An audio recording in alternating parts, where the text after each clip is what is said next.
All right. Well, we are in the middle of this fun little series called Engaging Culture. And the reason we did this is there is a whole bunch of different social issues, cultural issues that are going on in our culture today.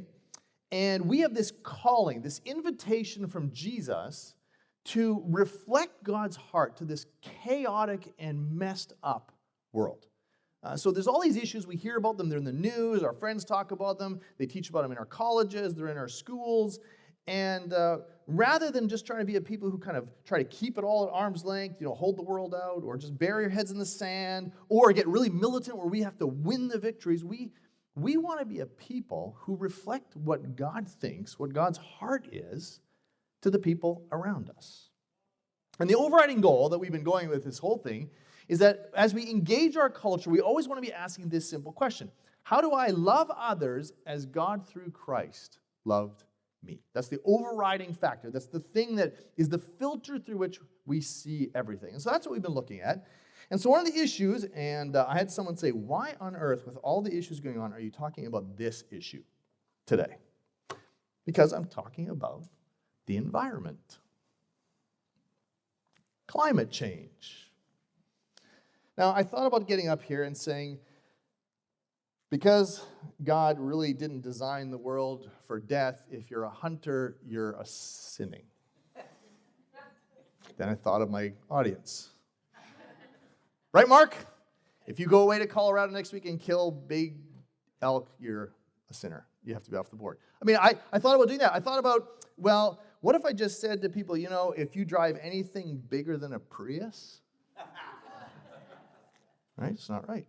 And I thought about all these things. And of course, as I'm thinking through these things this week, I pull up in Chick-fil-A and I watch the car in front of me take their order from this window and chuck trash out of this window into the property next. I thought, well, okay, what's that all about? So as I went through this whole thing, I thought, well, there's all kinds of approaches to this. So how about this? Take a look at this first one. There was an assessment report, sixth assessment report of the Intergovernmental Panel on Climate Change. It was released last year, put together by more than 200 scientists. And the report is, they say it's the most confident one they have to date, that says it is unequivocal that human influence has warmed the atmosphere, the ocean, and the land, and is contributing to a lot of the problems we see in the world today. I was seeing if anybody was going to go, yes. All right, so that's just one. You see these representative samples. But then I saw another headline this week. Very interesting, from Reuters. And by the way, that article, that study led Reuters to write this whole article on all these heat waves and downpours and all these things. The hurricanes have all been because of that. But then I saw this article this week, which says the Great Barrier Reef, which was long used as the measure of the destructiveness of climate change, has grown and experienced the greatest positive growth in a single year since they began measuring things this year. Okay. Which of those two resonate with you?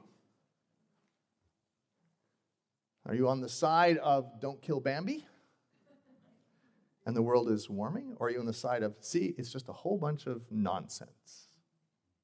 Or are you somewhere in between? Now, according to a study from the Yale Program on Climate Change, they actually did a survey. And I find this fascinating. One of the survey groups was Christian evangelicals, people most like us. And do you know that this group was the most likely to say this statement, that God expects people to be good stewards of nature, which is not here for only human use? Most of us would agree with that, would we not? They also said in that same study that people like us are least likely to believe that there's any problems or issues with the environment and do less about it. Interesting. Now, you're thinking to yourself, I came to church, I don't want to know anything about all this. Why are we talking about this? Do you remember, if you're older than 20 or 30, do you remember how you killed the weeds behind your fence 40 years ago? When you had a little extra gasoline from your lawnmower, you walked along and you poured it. See, people know, right? Do you remember doing that? Do you remember what happened when you changed the oil in your car and you had 4 quarts of oil? You know what you did with that? You went to the drain, right? Down the drain away. You remember those things. Or the fact that it didn't matter what it was, everybody had a burn barrel, everybody burned everything to get rid of it. You remember that, right? Or how about you cut yourself and your mom said, let me pull out this environmentally friendly mercury and draw pictures on you as they cover your cuts in mercury. Remember that? Asbestos and everything. You know, it's interesting because you hear about climate change, the environment all the time. It's talked about constantly. It's on the news. Everybody has an opinion about it, and I am not going through the debate today on the science of it either for or against. I'm not qualified for it. It's a huge conversation. So then the question is, why is this a social issue that I should even talk about this morning? Well, I think it raises a whole bunch of issues that affect the way we live, or maybe even for some of it, it's a revealer of our hearts towards things that are much bigger than this. See, there's a couple dangers when it comes to thinking about the environment. Here's the first one, and this is one we as evangelicals have often talked about. But there's this danger of elevating creation more highly than we ought. In other words, we don't want to become people who put, creation above the Creator. We don't want to do that. That just doesn't seem right to us. There's a danger to that. That's elevating it, and we'll talk about that in a little bit. But there's a second danger, which is ignoring the problem because of the excesses of others. So in other words, we're so opposed to environmental promises and excesses and we just don't want to we don't want to encourage or affirm anything about it, because if we do, we become a tree hugger. And everybody knows tree huggers are mamby-pamby wimps. We don't want anything to do with that. You don't want to nod, but I can see some of you going, yeah, I agree with that, right? Now, we have these two dangers they face us, but what does that have to do with anything? So we're going to do the same thing we've done each week, is I want to unpack this a little bit by looking at, well, what is the heart of God in all this, and what are the implications for us? It might surprise you this morning. So let's take a look. All right. Oh, that's right. I forgot this one jumps ahead. So let's take a look at God's heart towards the environment. When you read the account of creation, and you all know this, if you've been in church for any length of time, you've heard these verses. We read this, and Genesis talks about the creation narrative, talks about all the things he made, and then it ends like this. God saw all that he had made, and it was, what? Very good. I have been very fortunate in my life to have traveled around the world. I have hiked in the meadows in Switzerland, alpine meadows, for you old-timers, the sound of music, kind of meadows. I've seen volcanic landscapes that look like you were on the moon. I've seen heath-covered mountains. I've seen rivers. I've seen desert dunes. I've sat on the beach. I've been under palm trees. I've sat in the cold. I've hiked rocky shores where waves were just crashing onto the things. I've seen canyons. I've seen foaming rivers. I've seen gigantic and powerful waterfalls. I've seen fields that just extended as far as I can see that were either golden wheat or yellow with canola. I've seen jungles with all this entails, and I could go on and on and on. And let me tell you, I don't know what you picture when you think this, but this world is amazing. It's fantastic. And what we learn as we read through this is it's not just that God created it and said, oh, look at this amazing thing, and then let it go. He's actively engaged in it.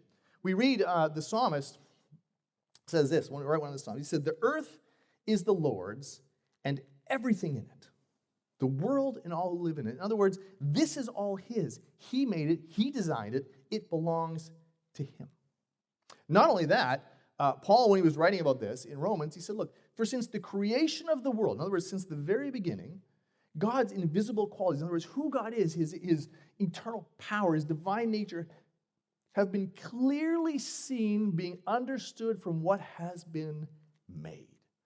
In other words, the people have no excuse because everything out there testifies that there is a creator for all this. It was good. It was amazing. It was a gift of God. He's involved in it. And then, to make it even better, we learn that we are not spectators. Go back to the original creation narrative. Look at it said. God said, let us make mankind in our image and our likeness. And then there's this very interesting phrase. He says, so that. In other words, we're going to make him like us in our image and our likeness. And here's why we're going to do that. So that they may rule over the fish in the sea and the birds in the sky and over the livestock and the wild animals and over all the creatures that move on the ground. And a little bit later, God blessed them and he said to them, talking to Adam and Eve, be fruitful and increase in number, fill the earth, subdue it, rule over the fish in the sea and the birds in the sky and over every living creature that moves on the ground. Now, interesting enough, the words in here to rule, older translations use the word dominion, actually has this whole idea of authority and management, like managers, stewards, if you will, of what's there. And it's interesting because this authority, this stewardship we have, they talked about this for years. Again, when the psalmists were writing about this, they said, you made them, talking about us, rulers over the works of your hands. In other words, God, you made all this, but you put us in charge. You put everything under our feet. Now, I think it's interesting when this is me having grown up in the church, that we have a tendency when we think of God giving us stewardship of things, our first approach is our own personal stuff, right? I mean, if you think of the parable of the talents, if those of you read New Testament, and do you remember the story where the guy got 5 and one got 2 and one got 1? Have you ever heard that preached in any way other than I got to manage my own money, my talents, my time, my energy? And that's what we tend to think of when we think of this idea of stewardship.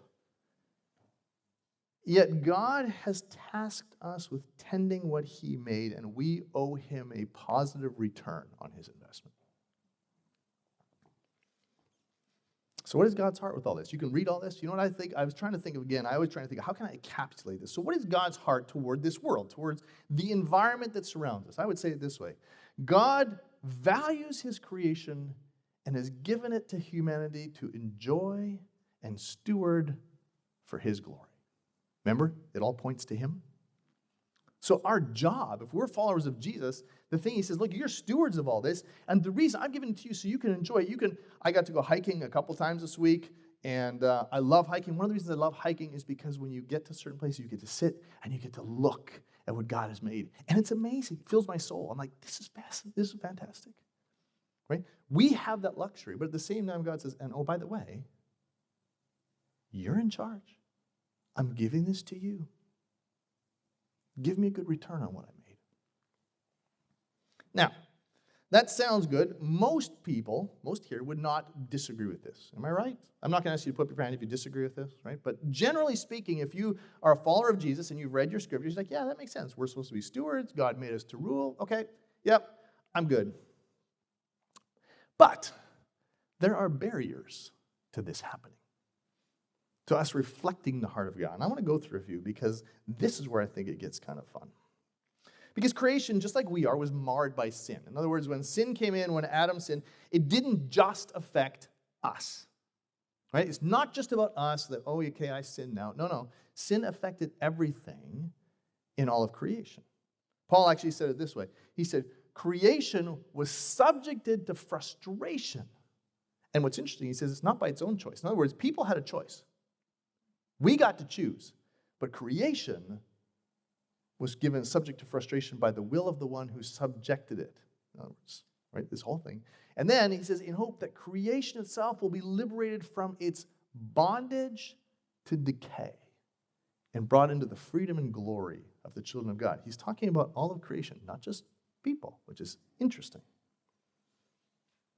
So, let's be honest, the sinful hearts of people create a lot of the problems in the world. And so when we think of how do I reflect the heart of God in this, because there's part of you already that's a little uncomfortable because you're like, oh, is he going to ask us to be like one of those environmental hippies? I mean, I don't want to do that, right? I live in southern Delaware. We shoot our food, we eat it, and we drive big trucks. Like, I don't want to change that. So let me give you some of the barriers. Because, by the way, if I was teaching this in New Jersey, completely different story, okay? People have a different reaction. If you teach this in Europe versus other places, okay. So let's look at some of the barriers. Here's the first one. One of the things that keeps us from reflecting the heart of God is this: we take a judgmental, polarizing view. Because the problem when you talk about the environment or climate change is it doesn't leave a whole lot of room in the middle. You are either all in on climate change and the environment, or you are a denier. And they're pejoratives. They look down on you. And so it's very easy for us to fall in this camp or this camp, one extreme or this extreme. And as we're learning in this, the extremes is never where Jesus is. And so what that does, that leads to these attitudes, these judgmental attitudes of having a critical spirit. I can't believe those people believe that thing. And when we do this, we're not loving others the way God through Jesus loved me. You realize you cannot love someone and judge them at the same time. Not the way we're talking about here. Because this is an extreme view that pits us against other peoples who we want to win against, and because I want to win, that means I want them to lose. And so our heart takes this secret delight, and we find those headlines that agrees with what we want. And we say, ha, see, told ya. We ignore all the other ones, but this one validates us. And we get into this judgmental thing that polarizes us from the people around us. Friends, if we're going to reflect the heart of God, we have to resist all attempts by people, by the media, to have us end up in an extreme. That's number one. That's the first barrier. I think that's the one that kind of comes off the top. But here's the second one. Because we want to love others as God through Christ loved us. We become fearful or anxious. Do you know there are a couple of terms that have been invented or come up in the last couple of years with regard to this? Here's what they are. Eco-anxiety or climate anxiety. Do you know that? There's actually terms. And you're all like, yeah, that's not me. But you know, this is a big deal. There are many people in the world, and there are people around you that you know that struggle with this. This week alone, how many headlines did you see that says, the world's ending in 10 years? You know what? This is only going to get worse. You know what? It's all bad. You know what? We're going to run out of water. I mean, it's on and on and on. The extinction of the species, all these things. There's this unbelievable fear, and even people that don't go that far live with this low-grade anxiety over some of these things. It's only going to get worse. Every new headline or weather event says the same thing. But we can't reflect the heart of God from a fear-based position. And what do we read in Scripture over and over? Over and over and over and over and over. Do not be afraid. Friends, this is not the enemy that everybody has to worry about. Now, most of this doesn't describe you. Yeah, I'm not going to ask you to raise hands this morning because people are all over the place. But maybe you're like, yeah, I'm not fearful about that because I don't believe any of it. Right? I'm not going to be fearful of something that I think they're making up. Well, here's another barrier. Mistrust.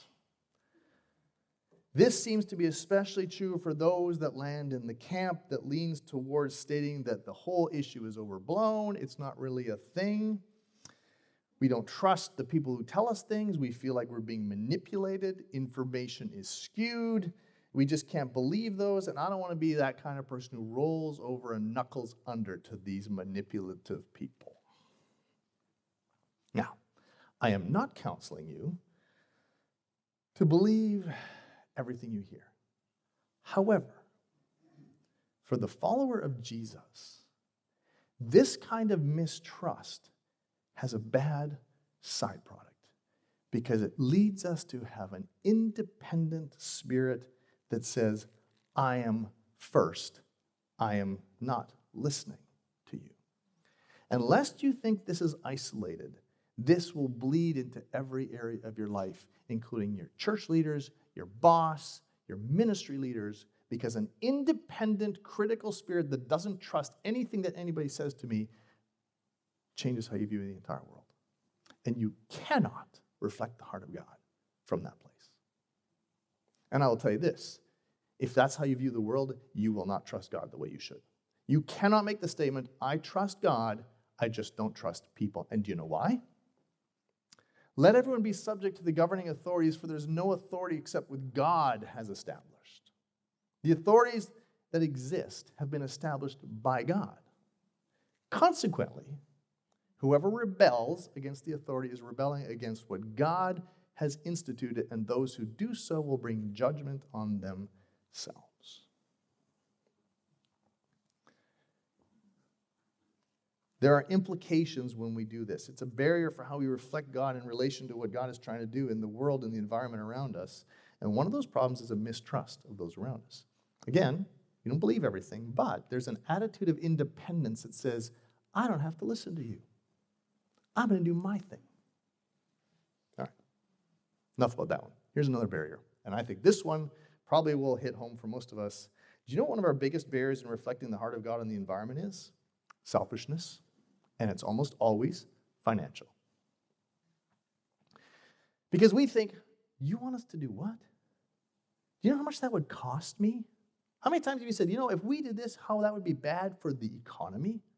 You want me to do this? I can't have that vehicle I want to have. You're saying I should do that? I'm not doing that. I like what I drive. You know what? You want me to do this? You want me to go through the hassle of changing how I do this over here? Do you know how much pain that is? I don't need to do that. I don't even believe in that anyway. There is a selfishness for us that is very easy to bleed in, where we say, look, it's energy I don't want to expend. It's going to make me uncomfortable. I don't want to give up conveniences that I like, that I'm used to. But being stewards of something that belongs to someone else is rarely convenient. And it's often not easy. And it reveals a lack of trust in God through the authorities. It's a barrier. Let me do a couple more. One barrier is just elevating creation to, I know people like this. I haven't met too many of these in Delaware, but I did meet a lot of these in New Jersey when I was there. It's elevating creation over its intended purpose. And so this is a danger for some. They flip to one side and they're like, you know what? They make it all about what's going on. But this is not new. Paul wrote about this. He said, look, he's talking about people who don't follow Jesus. He said they exchanged the truth about God for a lie and worshipped and served created things rather than the Creator, who's forever praised. There are movements of people within the church who have made the planet the preeminent issue for followers of Jesus. And in doing so, they've actually elevated the value of everyone and everything to the same level. And the value of a cat lovers, is the same as the value of a person. And the value of what happens over here is just the same as what happens to people. And what happens when we elevate creation too high is it skews what God has said about people. I'm not running down cats. Cats are fine.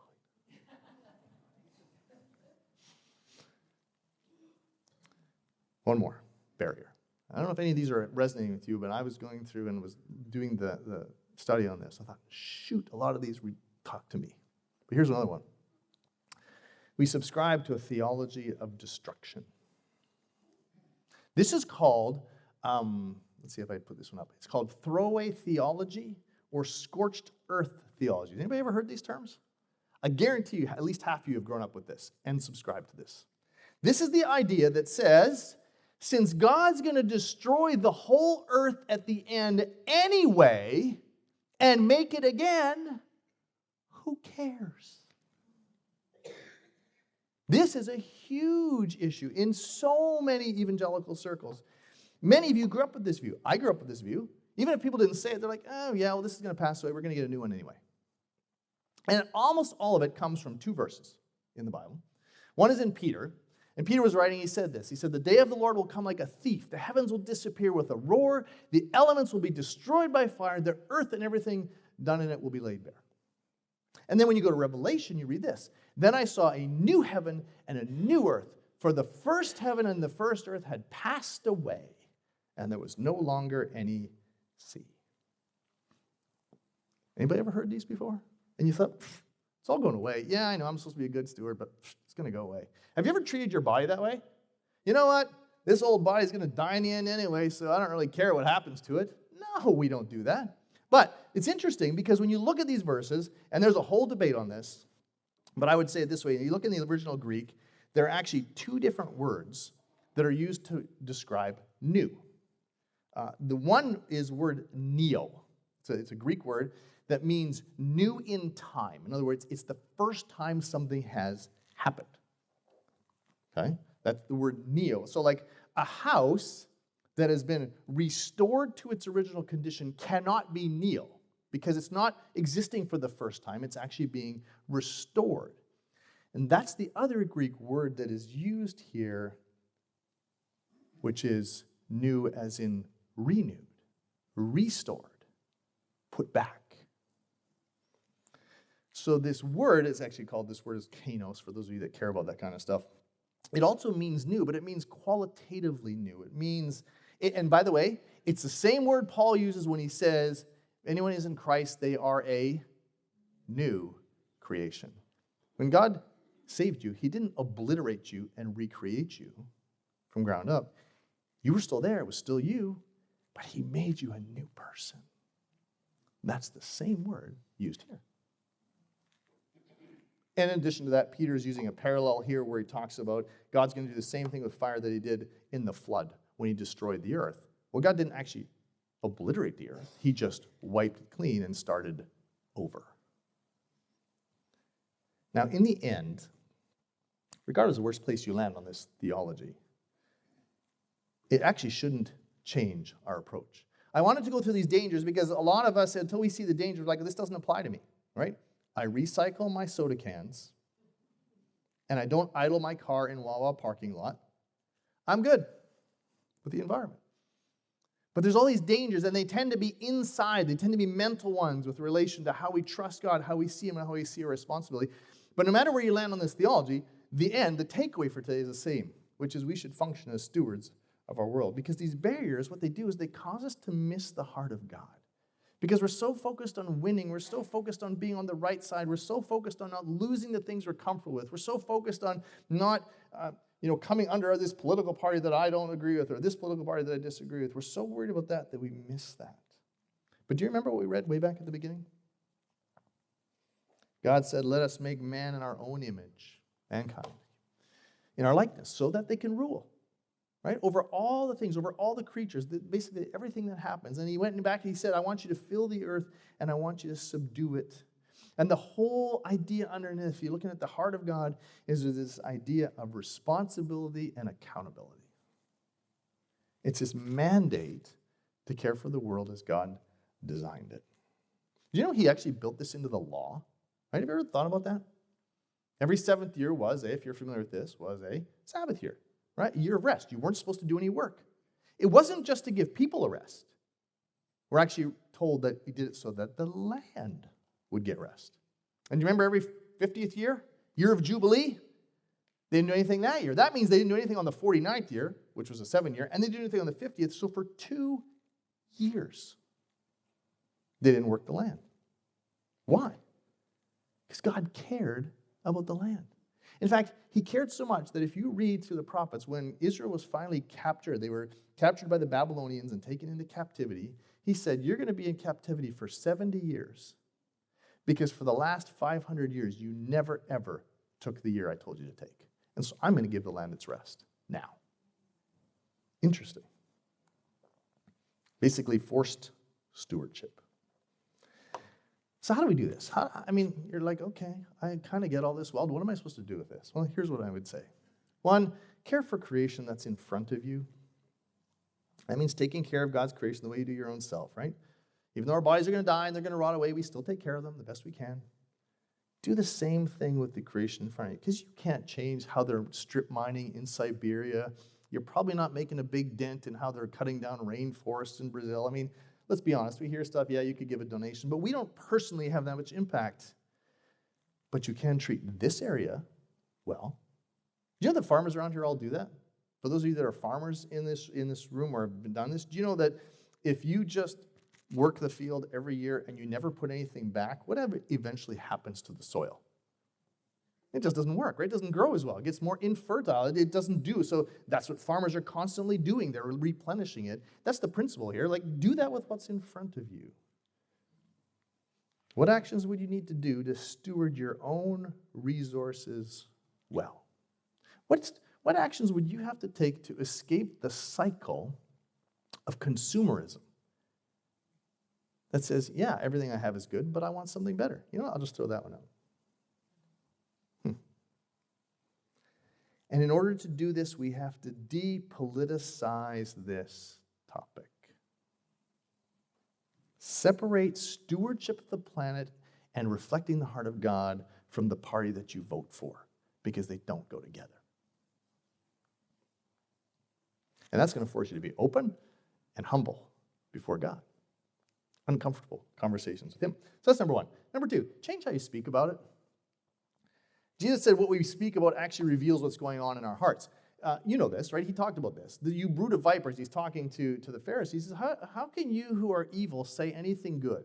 For the mouth speaks what the heart is full of. A good man brings good things out of the good stored up in him. An evil man brings evil things out of the evil stored up in him. He says, look, you can't fool anybody because the things you think about, the things you are mulling around in your mind, the things that you believe, they will come out in what you say. Now, sometimes it's hard to change what we think, so start on the other side. Change what you speak and see if it trickles down.